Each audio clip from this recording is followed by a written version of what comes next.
Okay, we have Hawaiian Pacific Islanders, Lincoln, Lindsay, Quinn, and Natalia. Uh, the Hawaiian Pacific Islanders health conditions. Majority of the health conditions, like uh, high pressure, high blood pressure, hypertension, high rates of asthma. But the main one that they suffer from is obesity.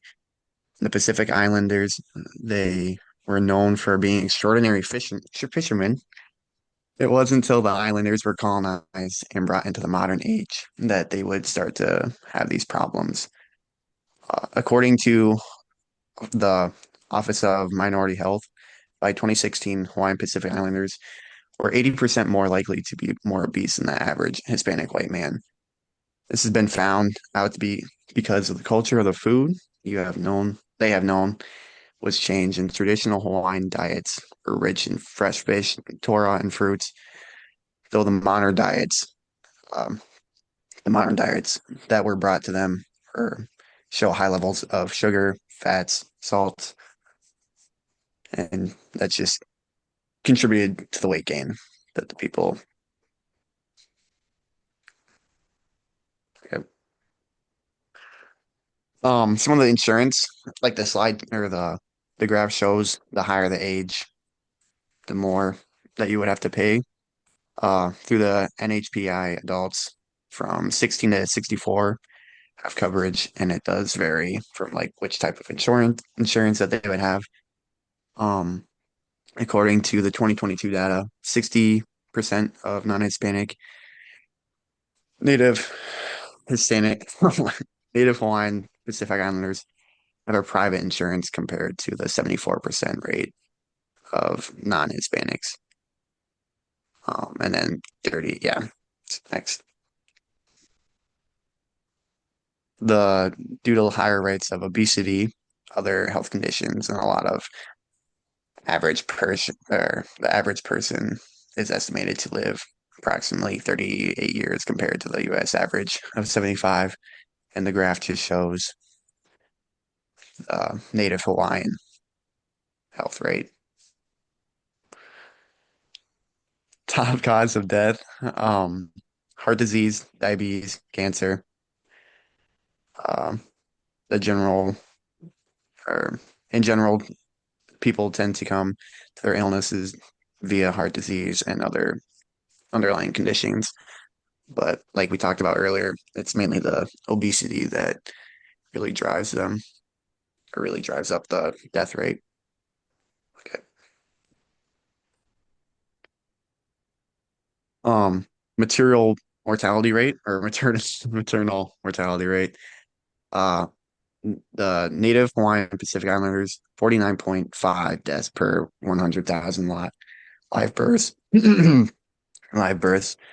The US is the 22.4 deaths per 100,000 live births, meaning that the Pacific Islander women are an average of 2.4 to 4.5 times more likely to die from pregnancy related to these causes. And these causes are like infection, bleeding, and hypertension. Teen pregnancy shown, US has shown a decrease of 78% from 1991 to 2021. 61.8 deaths per 1,000 females at the average of 15 to 19. Um, 13.6 to 14 deaths or births per 1,000 compared to, oh, sorry, no, you're good. You're good. You can, um, demographics, Native Hawaiians or other Pacific Islanders made up of 0.3% of the total United States population in 2020, according to the APPI or the AAPI date. The Native Hawaiian and Pacific Islanders population grew to almost 6,900,000 in 2020. There are over 1.59 million people who identify as NHPL. The largest Hawaiian and Pacific Islander group in the United States are Native American, Samoan, and Chamorro. Next. Geographic dispersion. According to AAPI, the five states that have the highest amounts of native Hawaiian and other Pacific Islanders are California, Hawaii, Texas, Utah, and Washington. Uh, There are quite a few subgroups here. There are three main topics, or three main big groups, the Micronesian, Melanesian, and Polynesian. There are about 13 different subgroups of the Micronesian, five different subgroups of the Melanesian, and then there are 14 of the Polynesian. There are over 1,200 different languages spoken in the Pacific Islands, most of which fall under these categories, which is Polynesian, Micronesian, and Melanesian. And there are some examples listed below. And the 2022 ACS estimate states that 40.3% of people above the age of 5 speak more than one language at home. This is education. Um, the graph on the right here just kind of shows the average education attainment for less than high school, college, and bachelor's. Okay, migrations and significant events. So the start of migration to the Pacific Islands started in between the fourth and seventh period CE, with another wave of immigrants coming around 10 CE. Due to the some 10,000 islands that there are, in the traditional way of storytelling method of the Pacific Islanders, it is difficult to pinpoint the exact history.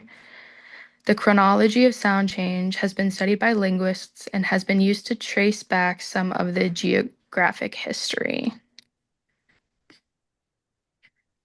So this is another little significant events of Hawaii.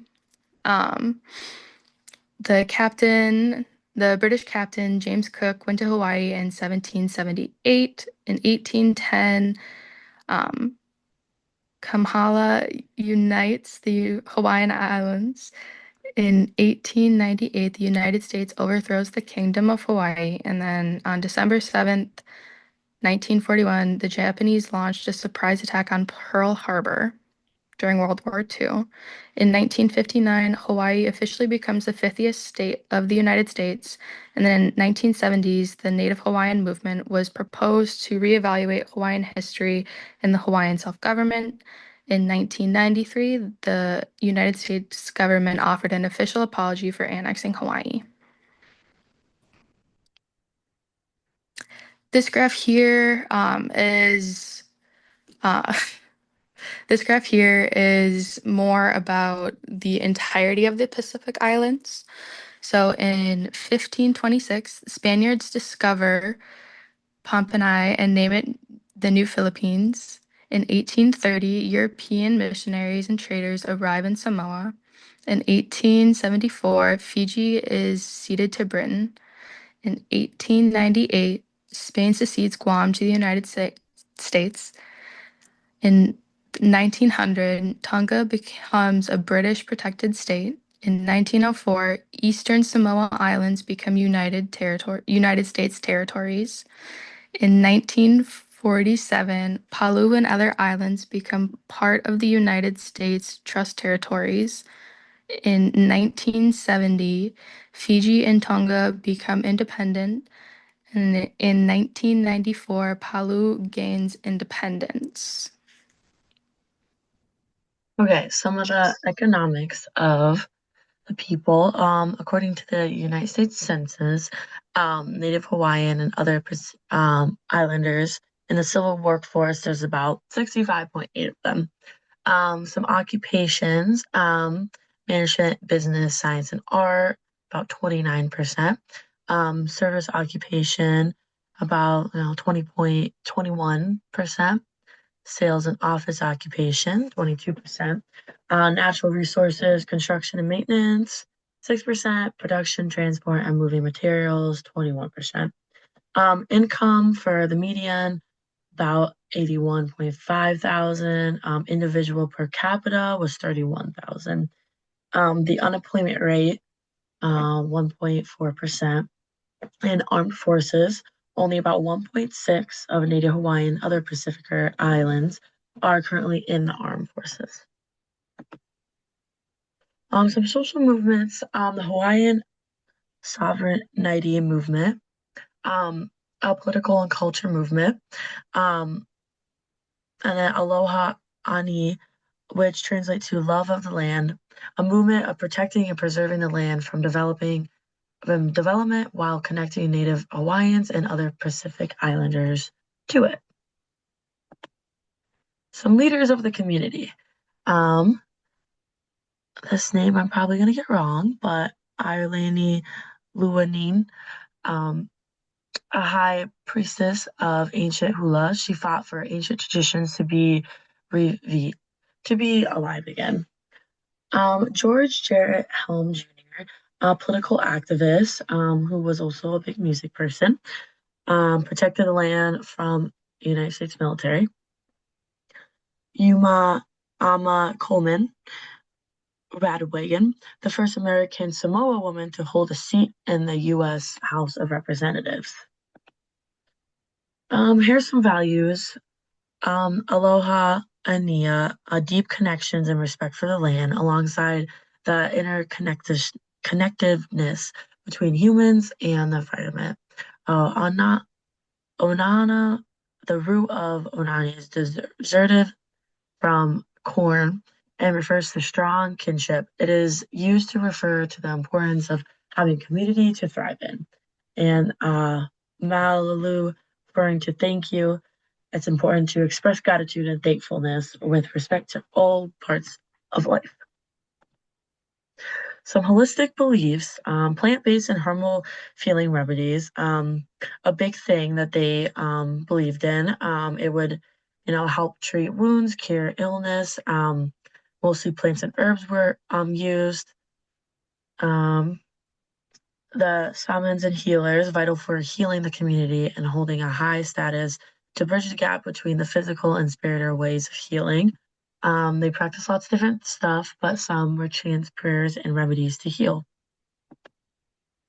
Some more rituals, the lami lami, um, traditionally massage techniques used to physically heal the body. Lau pau, um, plant-based and herbal remedies used as medicine opposed to modern pharmaceuticals. Lokai, the power of harmony between nature and is achieved when physical, spiritual, and mental healing is balanced. Probably butchered these names, but I'm trying. The integrational with modern medicine. Some success stories in New Zealand, providers have been able to collaborate and heal the community through combining modern pharmaceuticals and nature remedies. They believe it's important to heal both physically and spiritually. Some holistic healthcare options, spas and wellness centers utilize herbal and plant-based remedies, combined with some massages and other techniques to provide a holistic approach to healing. Some challenges, though, healthcare provides struggle to introduce holistic healthcare options to patients due to the lack of concrete evidence on the healing success. And then challenges is modern healthcare practices, again, underfunded and undersourced. Fortunately, the Pacific Islander region is 67 below the recommended doctoral capabilities according to the WHO. Paired with their limited sources, it's difficult to ensure proper healthcare practices in the islands, which is why most of the population seeks holistic approaches. And battling with the forecast, climate change increases the lack of ability to these resources and make it challenging for resupplying all of these. Okay, and I believe that is it. Here are our sources.